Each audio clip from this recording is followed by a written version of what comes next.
This is a little bit about how was the Act of Union of 1840 an attempt to resolve the issues raised by the 1837-1838 rebellions in Upper and Lower Canada. To start, we have to talk about the rebellion in Upper Canada. It stemmed from taxes and representation.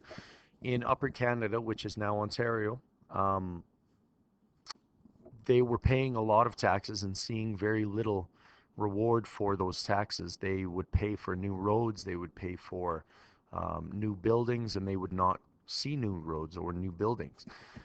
They were also underrepresentation or underrepresented. They were um, re- ruled by a group over in Britain that they didn't meet, and when they wanted things changed, the British would was unwilling to let Upper Canada or Canada in general um, control its own affairs, just because they believed that Canada was not ready for this responsibility. They just didn't know what they were doing, so it was better for Britain to rule them.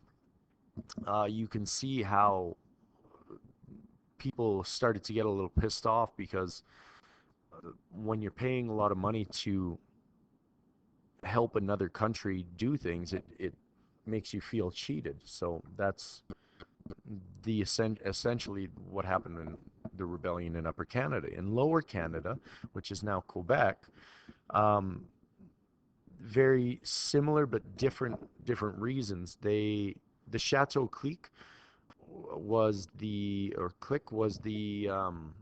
ruling class, and it was made up of British citizens that were appointed by British people, and they gave a lot of the work and a lot of the perks that come with government jobs.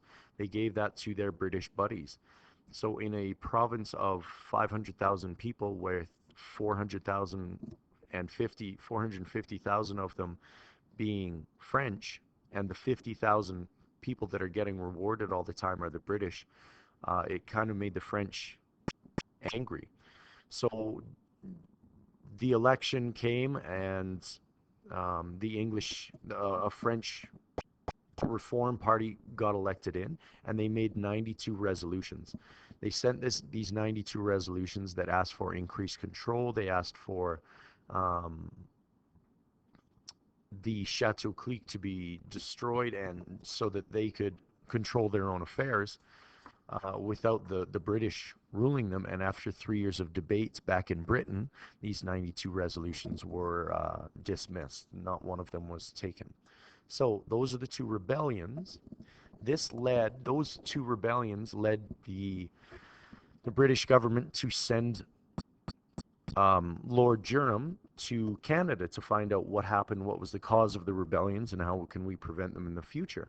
The Lord Durham wrote back after some time. He came back and he said the best thing to do would be to unite Lower and Upper Canada, which would give the English more control over the French. So he blamed everything on the French, but he was um, the catalyst or the reason behind the Quebec and Ontario becoming one and becoming the province of Canada. So Upper and Lower Canada became Canada, and were ruled by Canada East and Canada West. Lord Durham also recommended representation by population, or and complete control by the Canadians, and or increased control, but that was not accepted by the British Council that united Canada. So the Act of Union of 1840 was an attempt to resolve the issues raised by the 1837-1838 rebellions in Lower Canada. I hope you can see how it was and how it was not. It was about control, and it did give them control in the long run, but it was more to push down the French and make sure that they couldn't rebel again. Um, the unforeseen consequences of the Union that the British or Lord Durham, I don't think, expected, because Lord Durham wanted to keep the French down, was that the English and the French started to work together so that they could increase their own control and they could become a country. in, I believe it was 1852, they started to get the ability to rule themselves, which led to eventually Confederation in 67. The Union also had some big problems because Canada East and Canada West would disagree on quite a lot of things. For instance, if a lot of French and English things. So French was outlawed, and you shouldn't speak French in Parliament, and the churches were minimalized, and that frustrated a lot of French people. So they wanted control back, and England, or the English Canada, wanted control back from the British as well, which they eventually worked together with, as you can see here. So yeah, I hope that answers or helps answers your question about how was the Act of Union in 1840 an attempt to resolve the issues raised by the 1837 and 1838 rebellions in Lower and Upper Canada.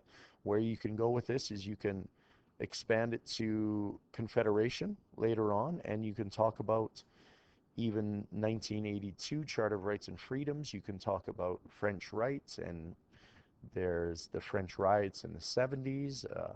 There were there are a lot of future things, even the World Wars, and the French and the English differing viewpoint on that. So I hope this helps.